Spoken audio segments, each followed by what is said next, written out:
Gender roles. Men provide for their women. Women are the ones who are typically the homemakers. Trusting your husband means allowing him to make a move that is seemingly detrimental. Sometimes we don't know what we don't know, and it can feel as if there's so much expected of us, man. Wow. We have to show up. It can be daunting.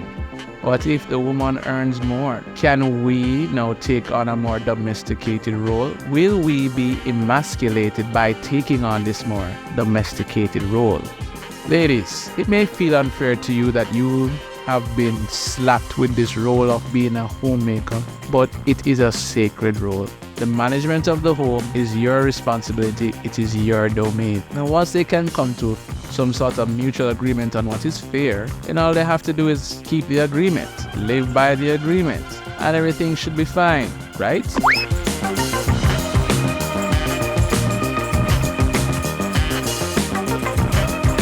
Yo, big up yourself. Welcome back to another episode of the worst relationship advice ever. You definitely shouldn't listen to me. And today we're talking about gender roles. In previous episodes, we would have looked at masculinity and femininity and what does that look like? What does it look like when a man shows up as masculine? You know, full of bravado and confidence and assuredness about where he's going and what he's doing, his purpose in life, the direction he's taking his family. And the feminine, you know, looking like submission and emotions and timidity, fear in a sense, softness, sensuality. All of that comes out of the feminine, and we would have discussed that when the two poles interact with one another in a healthy manner, with the man being masculine and the woman being feminine, that seems to be the best way for man and woman to interact with each other within their relationships. And so today we're going to be, looking at more practical things of, what does it look like for masculine and feminine to interact? Gender roles. So traditionally, we would observe in our societies that men provide for their women, right? And so the role of provider is a masculine role. And so what we see happening in today's day and age, when women play this role of providership, especially over a long period of time, they might start to feel frustrated, especially if they are having to not only provide financially, but also bear the children. We know that women have a special bond with their babies, and so having to go back out to work while their babies are still very young is very heart-rending for women. While for us men, it's much easier. Our bodies, our bone structure, our testosterone kind of equips us to work the long hours and to do that whatever is necessary to provide for our wife and children. And so it just seems natural, even from a biological standpoint, that we men should be the ones to work and provide and play that particular role. Most people, I would say, what I've observed on social media, are arguing that we should bring back the traditional roles. And I'm observing actually right now, even among my friends who are married, where the man is playing that role of leader and provider and protector, and the woman is submitting to her husband and playing a more docile role. Now, of course, in our current day and age, there are many women who enjoy having a career. They enjoy being a boss. They enjoy being out in the world, doing what they do to make a living, and do not necessarily want to give up that particular way of living just to be a stay-at-home wife and mother. So are these women worthy? and deserving of happy and healthy relationships? I believe so. So long as they can do the code switching, where they can show up as bosses at work, but not necessarily show up as bosses with their husbands. Because the Bible says that the man should be head. And unfortunately, there cannot be two heads. There can only be one. Now, this is not to say that women cannot bring their opinions and their suggestions and how things should be done, how the family should be run, the direction that we should take. By all means, I believe that men and women should have conference meetings, and there should be some sort of consensus, some sort of mutual agreement that can be reached for the progression of the family. It does not have to be a dictatorship where the man dictates to the wife how things should go all the time, because let's face it, women are quite intelligent and oftentimes more intelligent than men. And so by all means, we should take the recommendations and suggestions of our women. However, ladies, if your man comes to a decision and it was a hard one, sometimes it's very hard to find that middle ground. Sometimes he does not choose what it is that you want him to choose. This does not mean he is deserving of your disrespect. This does not mean that he is deserving of your rejection, all because he's making a decision that doesn't necessarily line up with how you feel or what you think is best. Yeah? Sometimes trusting your husband means allowing him to make a move that is seemingly detrimental. But you know what? If it ain't gonna kill you or land you in jail, you'll be surprised to see it work out in the long run. It may just work out in the long run. Trust it. Yeah? And so when it comes on to the roles in the home, we understand that women are the ones who are typically the homemakers. Cooking meals, cleaning up the house, doing the laundry, taking care of the bedroom, the kitchen. And a woman doesn't necessarily need to be fully domesticated in this day and age, especially if she works. One of the main advices that my brethren, Mark, would have said to me, God rest his soul, when I was getting married is, get a helper. As quickly as possible, get a helper. Don't try this whole thing of trying to share the chores. And, in the end, it turns out that he was right. Because oftentimes, especially for us men, if we lift a finger in the house and do some stuff around the house, we feel as if we're doing our fair share of work. But more often than not, the woman is doing more than we are doing, and she feels it more than we feel it. And so we'll complain that we're not putting our weight, we're not doing enough, when really we feel as if we're doing enough. Right? Especially if we were raised to believe that we shouldn't be doing that much around the home because we should be the main breadwinners. But what if we're not the main breadwinners? What if the woman earns more? Can we now take on a more domesticated role? Will we be emasculated by taking on this more domesticated role? I don't think it should be that way. I think where you have two reasonable human beings living together underneath the same roof, by all means, they should be able to negotiate how things should be split in terms of household chores, cooking, cleaning, laundry, and such. Now, once they can come to some sort of mutual agreement on what is fair, then all they have to do is keep the agreement, live by the agreement, and everything should be fine, right? I mean, it makes sense, right? Unfortunately, it doesn't always work out that way. Sometimes you come to an agreement and then a couple days down the line, one or the other person is feeling as if, no, I feel like I've been shafted in this deal. We need to renegotiate again. And so we do our best to tweak and make adjustments to accommodate the other person.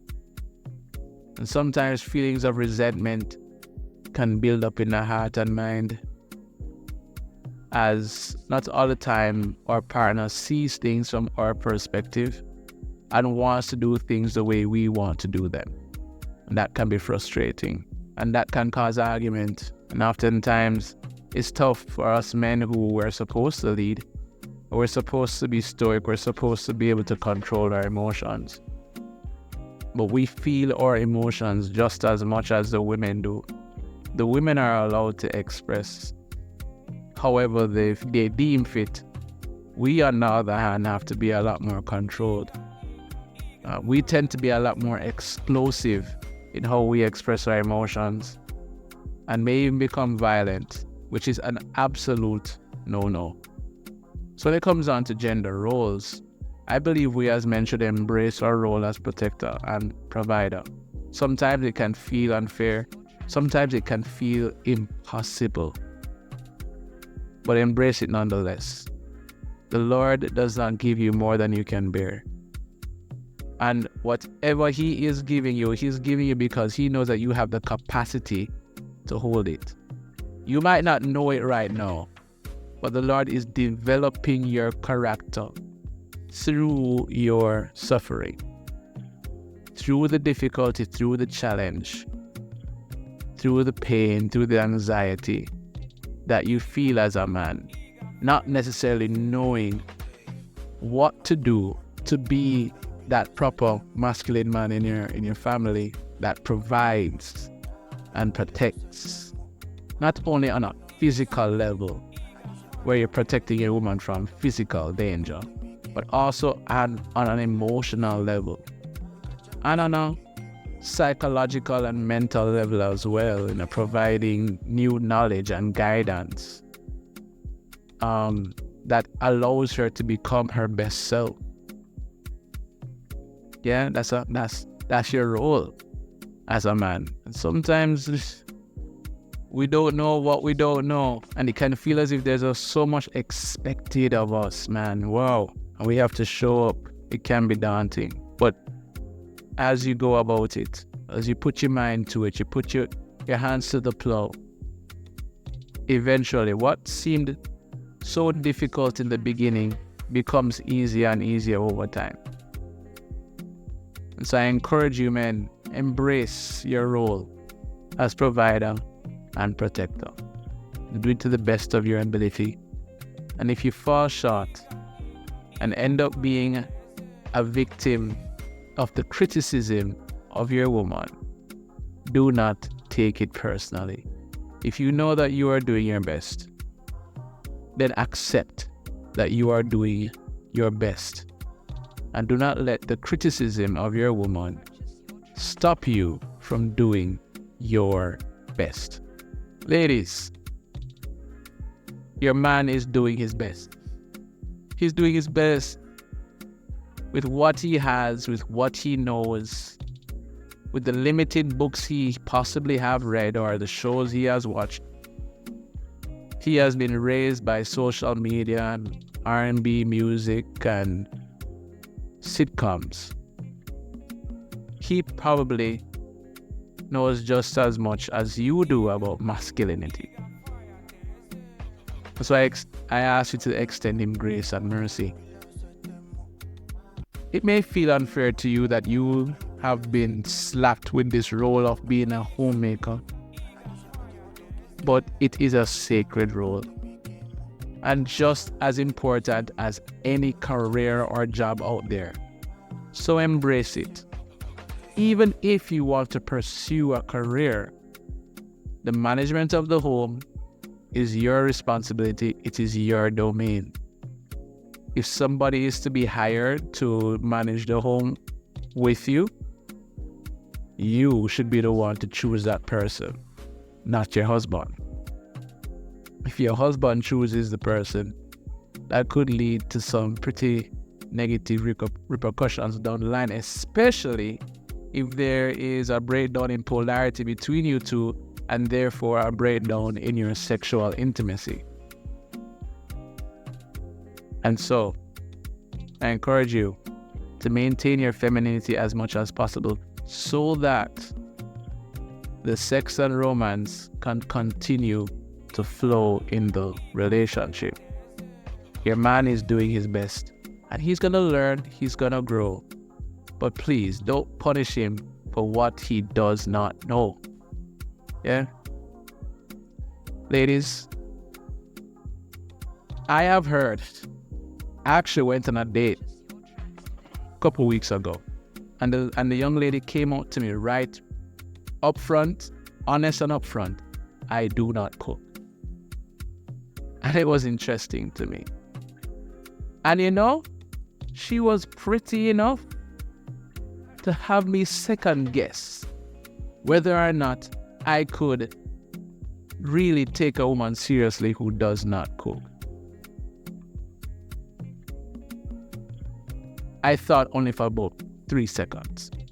And then I was like, okay, no, I want a woman who cooks, and I want to cook with my woman. I want to teach her the things I know about cooking, and I want her to teach me the things she knows about cooking.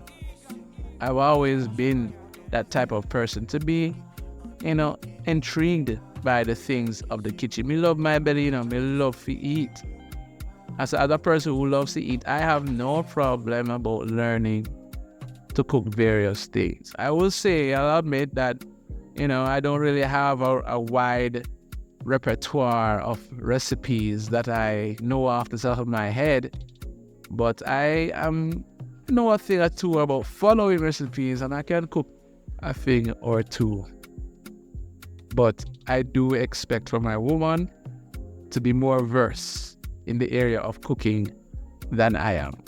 Yeah, that's a need of mine, and that's okay. For those of you who believe in the traditional gender roles, I believe you should hold on to your beliefs and allow that belief to guide how you go about choosing the person that you do relationship with. Yeah. It's important to have boundaries, and we're going to be speaking about boundaries later on in this season. But when you're sure about what it is that you want out of your relationship with regards to the role that your wife or your husband should play, then that can inform who you choose to marry. We all know that you don't want to get married to the wrong person, because if you get married to the wrong person, it's literally hell on earth. And it's rough to be experiencing hell on earth, especially if you don't have the confidence that at the end of it all, you're gonna go to heaven. Imagine experiencing hell on earth and then you end up in hell for real. Ooh. Listen. But yeah, friends and family, by all means, let us do what is necessary to keep our relationships together, our marriages together, our families together, right? Whatever your woman requires of you, my brother, do your very best to facilitate her, do your very best to do it. Whatever your man requires of you, my dear sister, don't be rebellious, don't be resistant, don't be hard-headed. Be compliant, be soft, be submissive. Things will flow a lot better in your relationship if you submit one to another, as Paul instructs in Ephesians 5. Yeah? Thank you so much for joining me for yet another episode of the worst relationship advice ever. You definitely should now listen. I encourage you to submit to the traditional gender roles that have been set before us. Men, lead your families, right? And women, be respectful and submissive to your husbands. All right? Blessings to you and your family. Stay safe. See you again next time.